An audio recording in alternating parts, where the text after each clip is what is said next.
All right, man. I'm headed to the money. Shout out to everybody that's catching the video. Hopefully, the audio is coming through good.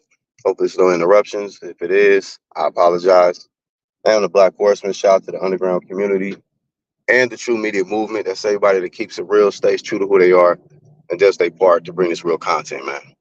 Shout out to all the realest um, content creators, all the boxing fans, the ones that don't take angles, bias angles, race angles, and stuff like that, man. People that just purist, of the sport, and not discriminating and all of that stuff, man. But I wanted to talk about a few things before I get to this bread. First thing I want to talk about is a topic that's kind of heating up. We got Jaron Buchanan, who is considered the top dog at welterweight now. Ever since Bud Crawford moved up to 154, of course, he was the undisputed champion there. He dethroned Errol Spence, and he's on to bigger and better things for himself. And a lot of people are talking about comparing the performances of Bud and Boots against their opponent, David Avenesian. Marky Dan, what up, homie? Shout out to Marky Dan up in here, man. A lot of people compare the performances. Bud Crawford, of course, fought him first. The fight went 6 rounds. And Bud took that fight as a stay busy fight as he was negotiating the fight with Errol Spence, trying to make that fight happen. So it was taking forever. They didn't give Crawford what he wanted initially. So he took the David Avenesian fight, and then it came back to the negotiating table, and they made the fight happen.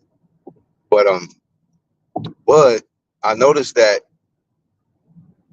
in his fight with Avenesian, they both ended up getting a stoppage or whatnot. But one thing I noticed is that when Bud knocked the Avenesian out, this is what he looked like at the end of the fight. He was flat, and he did not get up right away. It took a while for David Avenesian to get up off the canvas, and seemed like there was deep concern after Avenesian got caught. It was it left hook? I mean, left uppercut, right hook combination from Bud, vicious. And then, looking at the Jaron Buchanan fight against Avenesian, I noticed this about Boots. He gets distracted.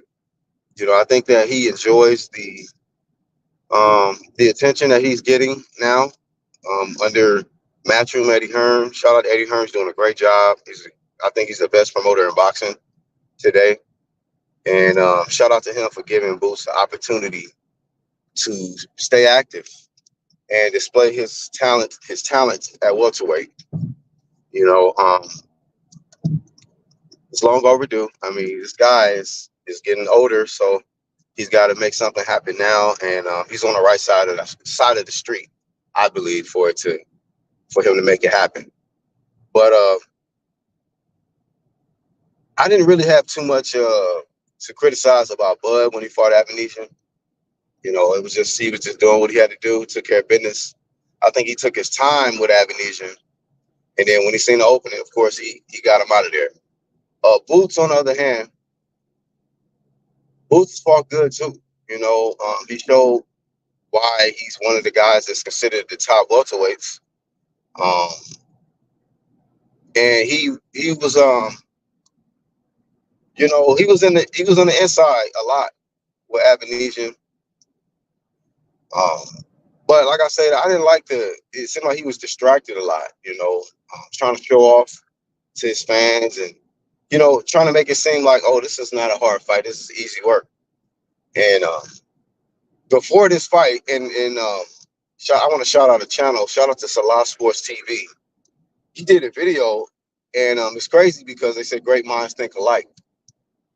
The points he was making in this video, he was talking about how Philadelphia, Philly fighters, and you know, it's like these Philly fighters, man. It seems like I don't know if it's a curse or whatnot, but they've been needing somebody to from that city to get them back excited, electrify the city, and um, because man, there's been some disappointments in the fighters that have come out of there. Like they'll do good, and then next thing you know, they're out of here. And shout out to Bruce Gas, man. Shout out to Bruce Gas, Boxing, Jazz, and more. But you got guys like Stephen Fulton. You had guys like Danny Garcia, Jared Hurd, Julian J. Rock Williams. The list goes on and on and on.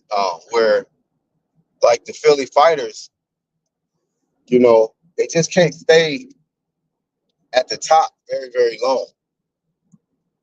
At least from what I noticed. But Boots, man, he's one of them guys, man. He's holding the torch now for Philly. He's doing the best that he could do. Um, but I just think that when he steps up in competition against whoever that is, he definitely gonna have to be locked in and get his mind off who's showing up at his events and just fight smart, and hopefully it's an effective game plan. I'm not really coming, flaming him or nothing like that for the performance. He got the job done. He did great. But one of the differences I did notice is that when he knocked down Abinesian got right up. And matter of fact, he got up and started walking towards Boots. Boots was still having his way after Abinesian got up, but there's a difference between hurting somebody and they get up and then hurting somebody and they don't get up. I think Crawford got like different type of power, man. One punch knockout power, concussive type of power. And if Boots is ever lucky enough to get that fight, he seems like he wants to fight. He's talking, saying like sign the contract. If he does get in that ring with Bud, man, the guy can't make no mistakes. The shots that I was seeing Boots get hit with, and I'm gonna get to the main topic, but I just wanted to touch on this while this is on my mind. The shots that Boots was getting hit with, man, you cannot get hit clean with shots like that with a very intelligent power puncher like a Bud Crawford. But I am impressed still with Boots, man. I just don't think he's ready for Bud Crawford's level, man. I don't think he's on Bud's level. I've seen some things that, it's the experience, like being at that level, all eyes on you, being a main event for multiple years. Bud has been there already. He know what it's like to fight at the top level. You got superstars there, Eminem or whoever, shows up. None of that affects him mentally. He comes in there and does his job every time out. So I wish Boots nothing but the best. He's got his hometown Philly rocking with him. And you got Gilly and Wallow, guys like that. They also from Philly. They root for him. They felt like Boots would beat Crawford, and that's cool, man. This was a fight that I did want to see. I would still like to see it if it happens. But I understand that Bud Crawford, he's at 54 now, and he's trying to conquer a different division. He's trying to add more trophies, belts, and accomplishments to his already great career. And Boots is still trying to make his name. A lot of people don't even know who Boots is. But that doesn't take away from the fact that he's a hell of a fighter. Shout out to Iron Cone, man. Big shout out to Iron Cone. Um, one of Bud Crawford's good friends and somebody he works with in training camp a lot. Uh, Shakur Stevenson. I want to get to him. Talk about how lately this guy has been reacting to everyone that has something critical to say about him. You know, criticism that has come from his previous two performances. Shakur has not handled it very well at all. And unfortunately, you know, he's on the side of a street, quote unquote, where um it's big L's, low key. You know, this OVO situation that he's affiliated with Mob Ties, Jay Prince, Drake, and whatever. It seems like just a bad year for these guys, man. As far as in the public eye, you know, unfortunately, their guy Drake didn't, I guess, really do his homework or didn't really understand the type of monster he was gonna have to deal with. And that was Kendrick Lamar. A lot of people don't know about the city of Los Angeles, man. But you know, any other individual that's trying to come from the city of LA, you know, leave LA alone, man. That's just my advice. Leave LA the fuck alone, man. LA don't play them type of games. Kendrick, of course, flamed the fuck out of Drake. Um, and Jay Prince, I think, feeling some type of way because that's his guy. And I think Shakur feeling some type of way. That's his guy. And it's just been negative, a lot of negativity for these guys inside the ring and outside the ring. You know, and it's this guy Shakur swear up and down he's so tough, and he talk about what he gonna do to these people, and then you got Grandpa James Prince, who, as Cam and May stated, still trying to be big homie at 60-something years old. Um,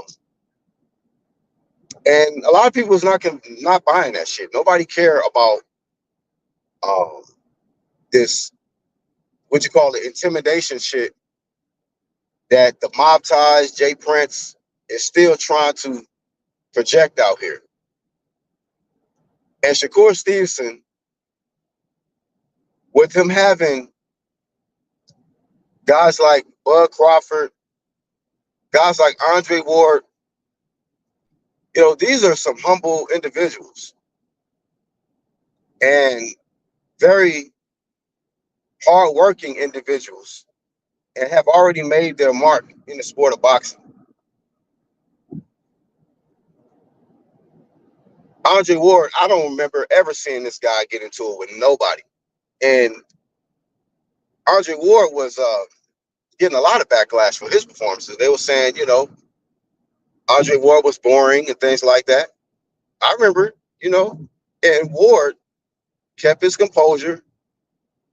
He stayed professional. He moved with class, and he didn't attack all of the people that was saying this negative shit about him. I remember when Teddy Atlas, in front of his face, in front of Andre Ward and Bud Crawford's face, and I like Teddy Atlas, but I think Teddy Atlas at one point was tripping. But he stated in front of their face like,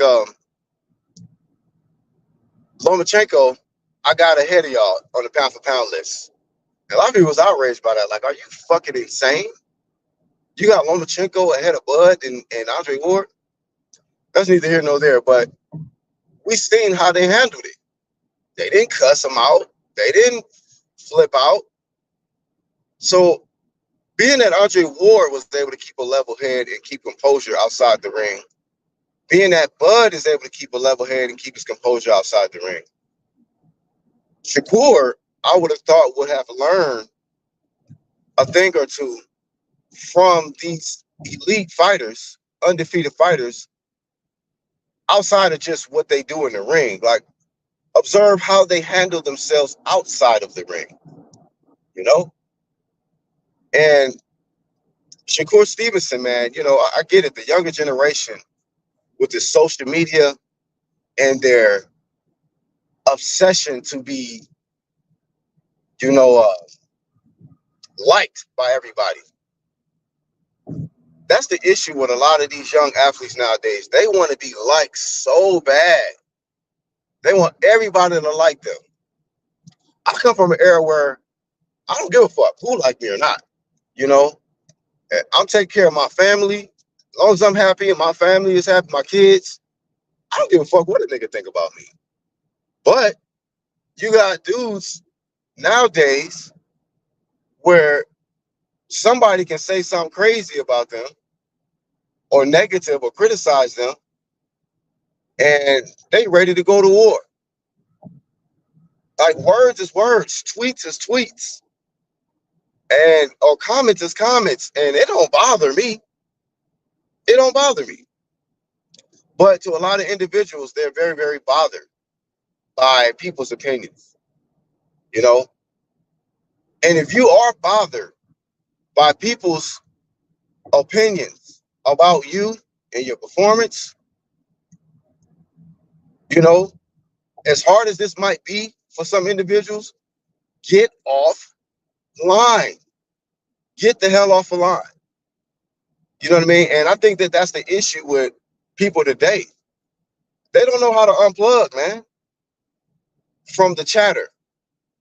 Everybody's so caught up in what, oh, you hear what they said, man? You hear what they said about you? What happened to the I don't give a fuck ass mentality, man? That's what I was raised on. I don't give a fuck what you niggas say. You know? Give a shit what a nigga saying I hear about the Black Horseman. You think I'm going to be stressed out and start crying on Twitter, Facebook, IG, and start TikToking some shit? I don't care.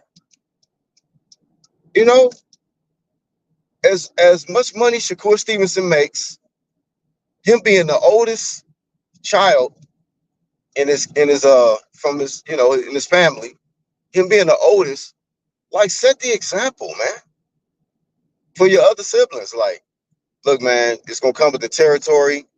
Hate gonna come with the territory. And I'm one of them guys that I don't really have too much flame for Shakur's fighting ability because I respect multiple different styles.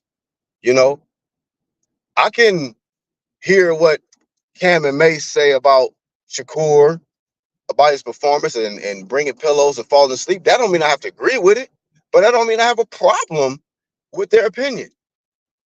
If certain people felt like Shakur need to let his hands go more, and be more entertaining, that's their opinion. I'm still a fan of Shakur. I think that he's in the ring. Just like I was a fan of Floyd in the ring, but I don't too much care for Floyd's attitude, his ego, his arrogance, and his character outside of the ring. Like, I know how to separate the two. I don't like Shakur Stevenson's personality. I don't. I think he has an awful personality, but I am not going to get it fucked up. The nigga is a hell of a fighter, and he can beat probably 90-something% of people in his weight class. Only person I don't think he can really fuck with like that is Tank. But what do I know? The fight gotta happen. I felt like if he get in the ring with Tank and he's able to successfully outpoint Tank for 12 rounds and it's a boring fight, I'm not gonna hate on Shakur. Okay, I look at fights and I score fights like most other people do. That's really, true to this sport. Round by round, who won that round? And at the end, I come up with my own scorecard, just like a judge do, just like a fan do, and I move on to the next, man. So if Shakur is able to prove me wrong and a lot of the doubters wrong that he's the best fighter at 35, and he gets the Shakur Stevenson, the Tank fight, and he wins, I'm not gonna hate on him and say, oh man, Shakur shouldn't have won that because he was boring. He shouldn't have won that because he should have stood in there and went toe to toe with Tank.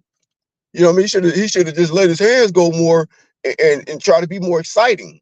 You know, I'm not one of the people that's gonna be doing that. You know, now there is things that he can do. You know, if you dominate the fight, maybe you can press on the gas a little bit more and get the KO so that you can raise your stock, and then you can get the kind of feedback that you want. You know, if you really want people to start, saying a lot of great shit about you, then you're gonna have to fight differently, man. You're gonna have to fight differently. You can't be out here talking about, yeah, man, I'm about to beat the shit out of this dude. I'm about to beat the shit out of him. I'm gonna fuck you up. And you in there pillow punching. You in there being, on some retreat shit, track meeting, or you just being super defensive. No, you have to be a lot more offensive. Watch, be more like Bud Crawford. How he fights, man. Collect the data, step on the gas, and get these niggas the fuck out of here, man. Bud is getting rid of fighters, bro. We know how Errol Spence looked. Errol Spence looked one way before the fight. After Bud got done with him, the nigga was like a whole different creature, man. Shout out to my nigga Boxing Antics, man. He said, he looked like an alien in there, man. Says UFOs do exist, man. We understood, man. Aliens do exist. Shape shifting exists, man. Bud Crawford turned that nigga Spence to a shapeshifter, man. It was a whole different nigga walking out of there. But my point is, Shakur, if you really want to be that guy, back up what you say, man. You really say you gonna fuck somebody up. After the fight, their face need to be rearranged, man. I need to see busted lip, eye, nose dripping, cut, something, man. Otherwise, stop talking so much shit, and then you look soft, man. Jay Prince, you are making niggas look soft, bro. When Drake was getting his ass cooked by Pusha T, here you want to go up and try to show up and squash shit. These is grown-ass men, bro. I don't get niggas that's trying to get attention for trying to come off as some G or some tough guy because you got somebody back. Nah, homie. Like, it don't matter if you got a bunch of homies and shit and you got a mob. Like, I come from an environment of a bunch of gangs, nigga. And the rules was, nigga, it's going to be a one-on-one, And, yeah, the gang can be there, but they going to allow you to get down. As long as nobody jump in, then it's just one-on-one. Nobody need to get involved and say, hey, man, that's my homie. So, anytime if my homie got smoke, I'm taking the smoke. Oh shit, you dealing with him, you dealing with me. It makes Shakur look soft. And then I was really disappointed when I seen him coming at Bruce Shoo Carrington. And Bruce is a nice guy, man. He's a hell of a fighter. He's always respectful, he's always professional. And sometimes these, people that's interviewing, they're gonna ask questions. They're gonna say stuff like, what did you think about Shakur's last performance? And he gave us honest assessment on it. He didn't diss Shakur. He said something to the like of, you could have threw your hand, let your hands go more. Could have pressed the attack a little bit more. But nigga, you this upset that people got opinions about you? That's a weakness in Shakur, man. He's mentally and emotionally weak to me. You want people to have nothing but positive shit to say about you. But don't want nobody to bring up the fact that your ass said you was gonna do this before the fight, and then you got in there and it went 12 rounds, and you want to compare yourself and say you better than, certain fighters, and then you get in there and we just like, I don't think so, based on your performances. You know, a lot of your performances, Shakur, is not convincing people that you're that guy. You know, and every time you react the way you react, we think about your ass winning that silver medal in the Olympics, crying like a little bitch, man. Now I get it. People lose fights, they lose games in sports, and they really passionate and they don't like taking L's. We get it. But you are setting yourself up to get flame crispy when you react and keep crying over people's opinions, man.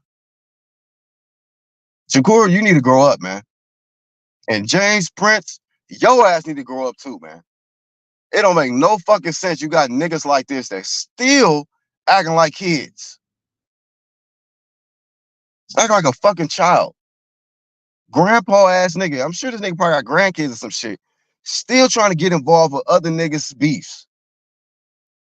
What? This is a grown man. Shakur is a grown man. That nigga is speaking crazy, talking crazy to other grown ass men. You know, and like Cam and May said, check your nigga. You check him. If you don't want this kind of heat coming to Shakur, check that little youngin and tell him, look, youngin, fuck what these dudes is talking about. You know, now they may not be talking good about you right now, but they still talking. So obviously, you must be doing something right. You know, they obviously paying attention to you, Shakur. So as long as they paying attention, just take whatever they saying and just focus on the next fight. Go back to the drawing board, because if Shakur is being honest and genuine with himself, I think if he was being honest with himself, he'd be like, you know what, there's some things I could have done better in that last fight. I could have stepped on the gas a little more. Let me work on this, man.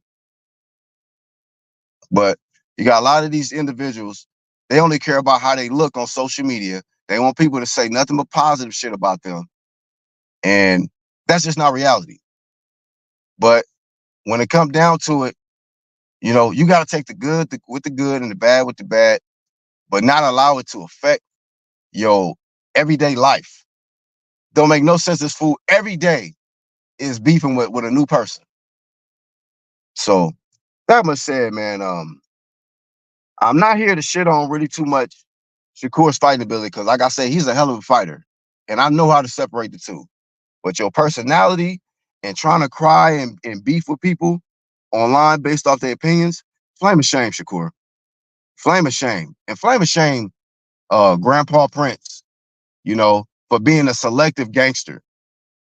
That's some crazy shit. You wanted to defend Shakur, but when LA bodied your boy, Drake, everybody say, OV ho. Nothing to say. It's crickets. Because you got selective energy, man. Selective ass shit. You only want to be gangster with certain people. That's why people don't respect it. You know, mob ties. But not with Kendrick in LA, though. You know, not with my city. Now, you know, y'all act like that shit didn't happen. You know, it's crazy. Drake starting shit. Drake started with Kendrick. Well, he started to come in for Kendrick. Next thing you know, he get put in his fucking place and it's crickets. Shakur, you know, didn't like the comments Mason Cam was stating about him. Then you want to come for them saying, oh shit, if y'all see me in person, y'all gonna need them straps. Cam and Mace countered with words. Now big head ass old school Afro Grandpa Prince want to get involved. Now you know I'm taking all smoke and all bets. Or are you? What about Drake, man? What about Drake? So I'm not believing in none of that shit, and I don't respect nobody from the culture that try to move like the oppressors, man. That ain't what we do. Trying to just because you got mob ties, niggas supposed to have fear in them by the mention of your name or a mention of the group, mob ties. Man, get the fuck out of here. We got way more shit that we dealing with. We is not worried about intimidated by some black what you call it, mafia niggas who coming around here trying to bully and intimidate niggas. You know what I'm saying? Fuck out of here. That's my thoughts, man. Um, a lot of these dudes said moist and bothered. Shout out to Red Glove up in here, man. Shout out to Salah Sports TV up in here. Shakur's a master boxer. He has perfected the power punch so well that he literally punches through the target and the impact hits the crowd. That is why the entire arena is sleeping out his fights. Chris need to sit his old ass down somewhere. So I'm only giving my opinion on the situation. Um, I think Shakur's a hell of a fighter, but he's hella moist in social media and in dealing with people's opinions about him. My only opinion is, man, get offline, man. Since you can't deal with people's opinions, get the fuck offline. And word of advice to the other people, man, that's in the sport, when they have these performances that the fans might not give them good feedback on, they just get offline and adopt a blueprint from the 80s and 90s, man. I don't give a fuck what you niggas say. That's my motto. Fuck what niggas talking about. You know, you can say whatever you want. You ain't gonna do shit. You know what I'm saying? As long as you ain't doing nothing, trying to take action and I don't give a fuck about no niggas' words, man. So Shakur, get your shit together, man. You still undefeated. You ain't ever popped dirty, you know. So I'd rather Shakur be outboxing fighters, stand clean, you know, than to get so emotional that now you want to pull a Ryan Garcia shit and now you want to juice up and start getting crazy KOs or like Alicia Baumgartner or some shit. Now all of a sudden you cracking all of a sudden, So I'd rather be a boring fighter, but a clean fighter and undefeated than to be somebody who's exciting, but a cheater, you know, and having a tarnished legacy. So I got to get to this bread. That's all I got. Shout out to y'all for tuning in. Shout out to the ones that caught the playback. Flame of Shame, to the OV Whole Energy. Y'all niggas acting like some suckers, man. Straight up. Shakur, stop bitching, man. Go back to the drawing board, spar, Bud, spar Andre Ward. Get with these niggas and tell them, man, please show me how I can be more exciting. Show me how I can get more, what I'm saying? More power on my shots when I'm landing, man. Show me how to get these niggas out of here. Something. But crying on social media is not gonna help you fight. Be a more exciting fighter. So shut that soft ass shit up. Let me get up out of here. Little nigga can't take criticism. Big shout out to my homie Charles, man. Shakur could always wear a purse. The weight of holding one has given Tank the strength to kill. Shout out to Tony, man, with the jokes. Hey, man, that's all I got, man. Shout out to the UDC. I'm the Black Horseman. I'm out.